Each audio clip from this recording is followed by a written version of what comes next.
long as I beat Ryan, I'm happy. Yeah, I thought it was. Hello, buddy, and very warm welcome to Ask the Accountant. We are here in Manchester yet again for our final guest of the day. Now, don't forget, if you want more content like this one, you're already in the right place. So make sure you like, subscribe, and all that sort of stuff, as we've got so much content coming your way from Manchester 2025. This is the Ask the Accountant Pitstop podcast, and our guest today, who are you? Why are you here? I am Leigh Stallard, and I'm here because I believe that the accounting profession is not being served as well as it could be by the vendor community, and I think there's some fairly simple things that we could do to make that a lot better. I love that. But before we get into that, let's talk about the event itself. But what has been your general vibe of this one? You've been to a fair few of the events, it's fair to say, right?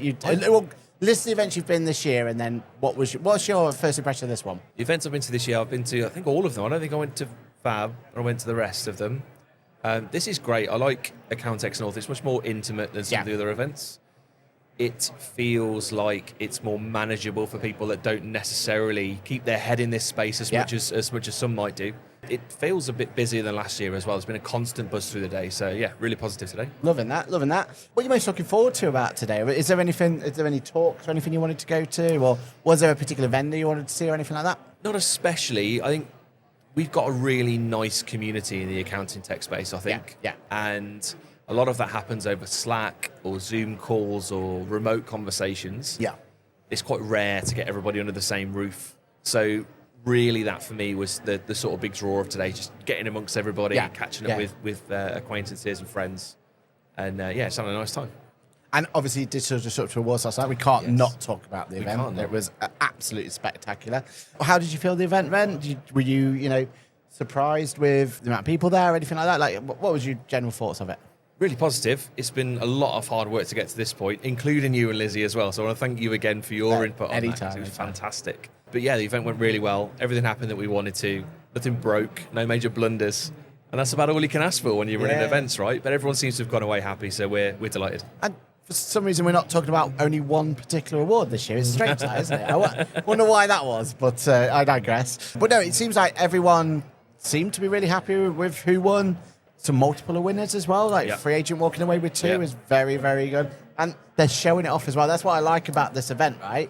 Because you guys put it the day before, it means we can celebrate it, aren't we? You know what I mean? And that's what we really want out of these awards, is to celebrate the people that are driving things forwards, not always necessarily out in the spotlight, and having that driven by the community itself. It fills our hearts to see people proud to have won them and displaying them, because it shows that it means something, and that's what we wanted to achieve with it. Yeah, I now can't shout about the fact that I am a Digital Disruptor Award winner. That died yesterday. So every video I've done for the past year, I've referenced the fact of being a digital. So I'm hoping that the next Digital Disruptor, and I'm sure she will, because she's amazing at what she does. Right, she's way better content than I do. I hope that she proudly shouts out that she's a Digital Disruptor for this year. I think so. I think you're so worthy of the title. I don't think I'm allowed. I also had to give it back. Which is awkward, because as I've told everyone, I sleep with my award. So it's always next to me. What's been your highlight of these past couple of days for you then? The awards last night was certainly a highlight, just to see all of that hard work from the 4 of us that run the Digital Disruptors, and again, like you and Lizzie as well.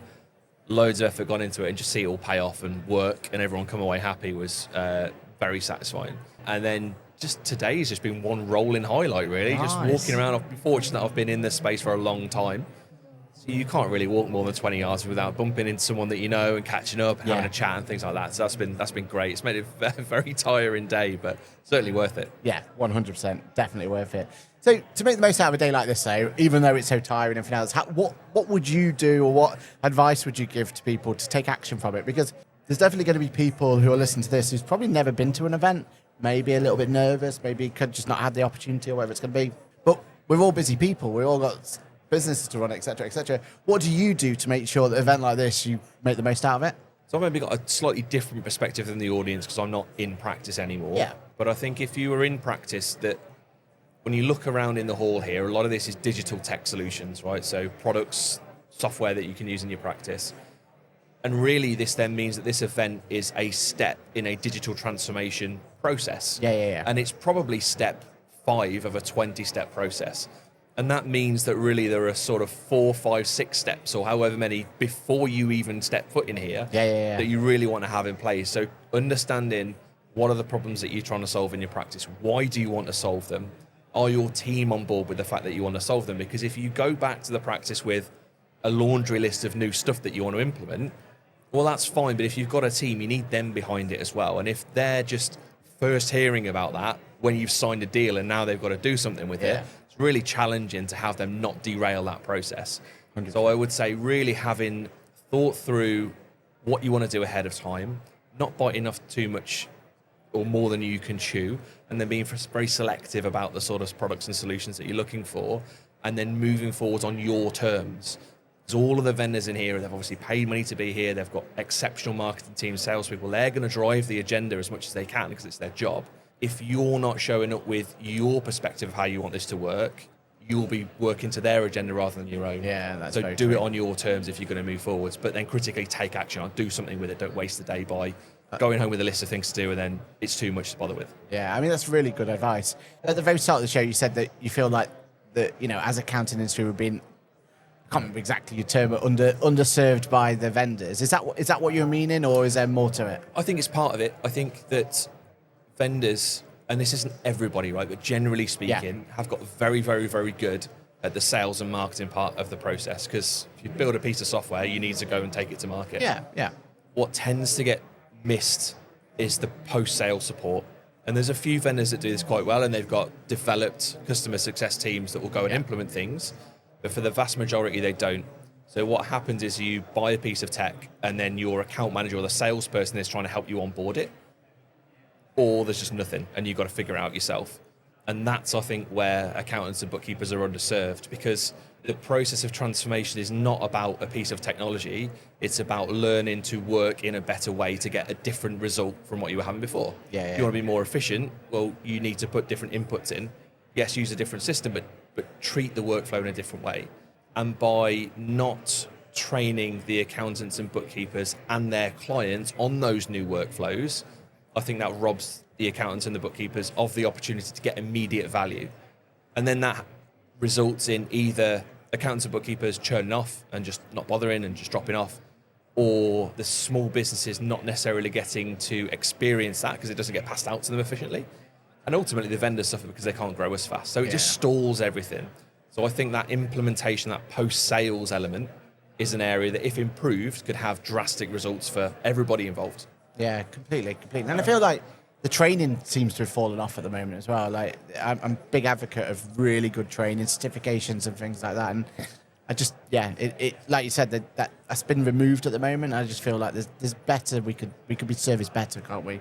So you've obviously got a lot of passion for this industry, but why? What is it that you love about this industry? I think most people, when they go to work, they want to feel like they're doing something of value and contributing to something bigger than themselves. Yeah. And with the world the way it is at the moment, with sort of pressure on political pressure and certainly economic pressure and all sorts of different things, the one thing that we've seen in the past to get the country through these sorts of issues is small businesses just driving the economy forwards, right? Agreed. And so if you want to be in a position to help the country move forwards and the world, I suppose, move forwards, helping small businesses to be successful is a direct way to contribute to that. Yeah. So being here and serving accountants and bookkeepers, who are the people that can drive small businesses forwards, feels like a very clear connection to a purpose and to value. And so that's what got me into accounting in the first place, and then moving into the tech world. It's all about trying to drive that purpose of making the world better for small businesses so we can all prosper from that. That's what I love about this space, is because you could be working in other sectors where you can't necessarily trace that line back to something that's very impactful for a lot of people. I love that. That's what you love, but what don't you like so much? What keeps you up at night? What stops you from actually, doing the best? One of the issues for me is, it comes back to the implementation of tech. Like, if you look around here, the amount of value that's in this room, all of these tools and things like that, could transform a lot of practice very quickly. But the fact that the traction doesn't go through is difficult. So one stat that I've been reminded of recently is that something like only about 30% of bank feeds are turned on in general ledger products. Wow. It's really low adoption. Yeah. And so that bothers me, because as someone that sold this stuff So I used to be an account manager at a general ledger company. I went out selling the dream to people, saying, look, you can use these tools, you can collaborate with your clients, they'll be better off. And so I feel a sense of responsibility when that's not actually happening, that actually there's another piece of the puzzle that isn't quite there. So that bothers me. But if that can be fixed, I feel we can kind of get to that end point. I love that. Now, you mentioned there that previous life, you were BDM basically and going through from that role. And you've switched to digital media and done from there. What made you decide to do that? I mean, what drives you to be involved in video making and everything else? When I was at one of my previous companies that I worked at, it was just before COVID hit and lockdown. We had an accounting channel of 5 people, which overnight became 1 person. Oh, and wow. that was just me. Yeah. Which was terrible. Terrible for the people that weren't in the business anymore. Terrifying for me because I thought I would be next. Yeah. But I also then had an accounting channel of about 150 accounting partners I needed to look after and maintain and help support. We also wanted to grow the business, so I needed to go and find new people to bring in. And there just weren't enough hours in the day to do that and do it well. So I started building out video assets. So welcome to the partner program. Here's what you need to know. The training that we've been talking about, right? Exactly. So I just started making them for myself, and it was just fairly low budget, quite poor quality, if I'm honest now, looking back, but it just in our back bedroom, just filmed some stuff, but it was creating these assets to support that journey, and that's how it all got started. The idea of trying to help with onboarding and activation implementation, it has to be scalable for it to be a viable option for vendors. And so digital assets like video can deliver that scalability, because they're not necessarily just going to be able to throw heads at the problem. So having that foundation of video making, digital asset creation, help support the execution of these plans then. Love that. And is it Nikon, isn't it, your camera of choice? It's a Lumix. Oh, okay, Panasonic. Right. But why? What was the draw for that? So I looked around a lot when I was researching that camera that I wanted to get, and a lot of people pushed Sony as sort of the default option. What I quite liked about the camera that I went for is that it can shoot in 6K, and it shoots in something called open gate, so it uses the whole sensor. So normally when you film, it's in a landscape, so you get the strip across the middle. This films all of it, and then you can select which strip you want. Oh, wow. So it can film portrait and landscape at the same time, and you just crop to what you want. So that was a nice little tool. That's loving that. Okay, maybe I've invested in the wrong ecosystem here. Turn them all off. We'll start again. Okay, so speaking of technology and speaking of the reason I brought it onto there, if I gave you a time machine and give you the opportunity to go back 12 months, is there a piece of tech, could be a kitchen gadget, could be a piece of software, could be anything. Is there something you wish you could give 12 months to yourself, like past self, so that you could utilize it sooner?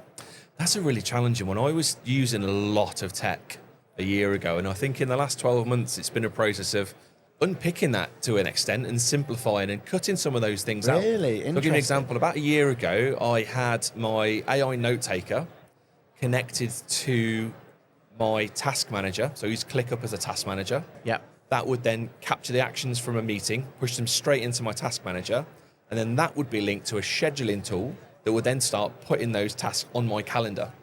So in theory, I'd have my time blocked out. It's the dream, right? Yeah, perfect. Yeah. But what happened is I became then so detached from the process, it just became a mess. So I actually went and started stripping some of that stuff away and simplifying things. And I think that comes back to the earlier point around making sure you understand the point of what you're trying to do and having the agency to drive that agenda yourself rather than thinking, I've just got to add more tech to it. Yeah. But I think one of the things that I've experienced for the first time in the last 12 months was doing some deep research in Google Gemini. Oh, yeah. Getting it to produce some really interesting reports because it would just scour around the internet. And I avoided things like Notebook LLM to begin with because I thought I'd have to put a load of research into it, which I just didn't have. But it can actually go and find that stuff for you. Just say, look, prepare me a research paper on this topic. And the output you can get from it is staggering. But what's really interesting is all of it's referenced. So you've got all of the citations. So you can then go and look at those different sources as well. Yeah. And one more I'll give you is I've actually asked ChatGPT to generate a course for me. So I found something I wanted to learn a little bit more about. And I said, right, I want to learn about this. I want you to assemble a course. So give me books, give me articles, give me topics, put it into a syllabus and modules, and then give me a schedule to work through it. And that was a really interesting use case. Amazing. I love that. So, I mean, normally this question, we give you a time machine, you go forward 12 months. We talk about AI and everything else. But actually, I want your opinion on, because as accountants, bookkeepers, sometimes I think we forget that there's a whole other industries out there, right? As accountants and bookkeepers, you've got one half saying that AI is going to destroy us and, it's going to ruin our profession. And you've got people like Jeremy Hunt saying that, why bother training to be an accountant anymore because AI is just going to do it for you, right? And then we've got the others who are early adopters and trying to see it for good and everything else. But sometimes we forget that actually other industries are probably going to be even more affected by AI. And I'd imagine video, production and assets is one of those, right? Like, how easy is it now to turn a podcast into 50, 100 shorts, right? It's a click of a button, isn't it? We're in, we're done. When that used to be for you, a revenue stream that you could have put there. So how are you feeling about it? Do you feel like you've got to adapt? Do you feel like there's even opportunities for you? What's your general consensus about it all? There's an impetus on all of us to continually adapt, whether it's AI or anything else. Life does not stand still. We have to constantly embrace change.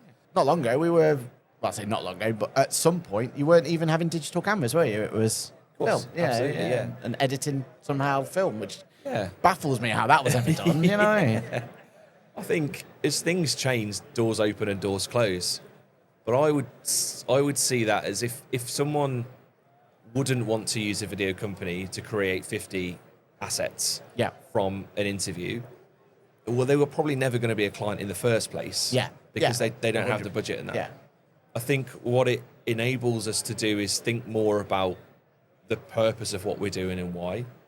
So yes, you could take an interview and capture 50 snippets, but if those snippets don't say anything relevant or impactful or lead somebody further down a journey, then what's the point?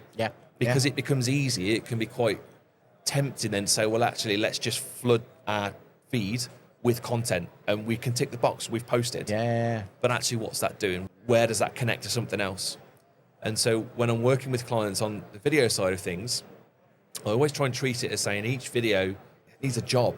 It's like a little toy plastic soldier, right? It has to have a job or a chess piece. What is its job and how does that connect with other jobs to get someone to a point that something good happens? And I think that thinking is still really, really important. I love that. Okay, so we're at that time of the podcast now where we're going to give you an opportunity to try and figure out what 5 cards I have in my hand. Okay. Now, as I explained the rules to, but we'll just quickly go over them again. I've got 5 cards, and you have got to basically guess who these 5 cards are. Okay. Now, you're allowed to ask me an unlimited amount of questions. I can only say yes or no, and I should only say yes or no. I'm going to try and only say yes. But if you need to pass at any point, it's absolutely fine, but you'll get a minute penalty your way. Are you ready to ask me some questions on these 5 cards? Yes, I'm ready. Awesome. You can ask me away in 3, 2, 1. Go. Male or female? Sorry. Is it male? It's male. Male. Yes. Accountant? Not currently, but was. No, actually, he's really upset because he still has to be officially accountant and has to keep paying his fees, and he's not happy about it. Bald? Yeah. Ryan Piercy? Yes. Male? No. Female? No. Event? Yes, an event. Accountex North? No. Accountex London? No. DAS? No. No. Digital Disruptors? Yes. Why was that the first one? Male? No. Female? Yes. Influencer? Influential? I would say very influential to me, yeah. Okay. Accountant? No. Bookkeeper? No. Event organizer? She definitely organises events, yeah. But that's not what she's known for. Okay. Ever been in practice? No. She's most known for being an influencer. She's not an influencer, but I think she's influencing. Works for a vendor? Depends on how you describe a vendor. It works for an organisation in this building, but not necessarily a vendor. So it works for a professional body? No, not a professional body. I'm going to have to pass on this one. You're not. You don't want to pass on this one. No? Yeah, she's might be very, very close to where you're sitting now. Lizzie. Sorry, Lizzie. Sorry. I may have led you down a rabbit path. Male? No. Female? No. Yes, sorry. Definitely a female, just to clarify on that one. Accountant? Yes, but not anymore. Currently with a vendor? Yes, but very, very new. Up and coming. Launched at EngagerCon, so launched this year. Zoe Whitman? Zoe Whitman, well done. How did you do that? That was brilliant. She just launched Hey Monica a year ago. Yeah, that was brilliant. Go on, last one. Male? Yes. Accountant? Yes. Team Zero. Oh, no, not a chance. No. Furthest away from Team Zero you could think. Team Sage. Nope. No. Team QuickBooks. Team QuickBooks. Is it you? It is me. Yeah, excellent. Amazing. 2 minutes and 47 Where seconds. does that leave me? That puts you position number 6. 6. That's a very good score. Is it? Very, very good Excellent. score. And you beat Ryan. In fact, double your time in Ryan, and you still beat Ryan. So you're twice as pleased good with as that. Ryan Pleased was. with that. Twice as Ryan was. Please use that camera, that camera, that camera, that camera. Lee, you've been sensational. Tell the world why everyone should go and follow you, and where to follow you, and where to find you. The plug is yours. Best place to find me is on LinkedIn. And on there, I share lots of content around how SaaS vendors can better support their accountants and bookkeeping partners to implement the tech that they're offering, get maximum value from it, and everyone becomes happier. So follow me on there and connect. We'd love to chat with you. Amazing. I think at some point we need to do a digital disruptor or a cruel world pod off. Yes. Cool friends. Somehow get all 4 of all 6 of whatever the numbers are going to be, and then we'll get the opportunity to do some top trump cards of you. Sounds I think that should be the thing. But love that. Really enjoyed this. I think this is a bit of a taster of what's to come. But if you've enjoyed what this, don't forget you're already in the right place. Make sure you like, subscribe, and all that sort of stuff. We've got loads of content coming your way from Accountex 2025. And as Lee says, go and follow his content over on LinkedIn. And there's a YouTube channel as well, is there not? Yeah, it's YouTube as well, yeah. I'm all about the YouTube channel, so make sure you get yourself over there.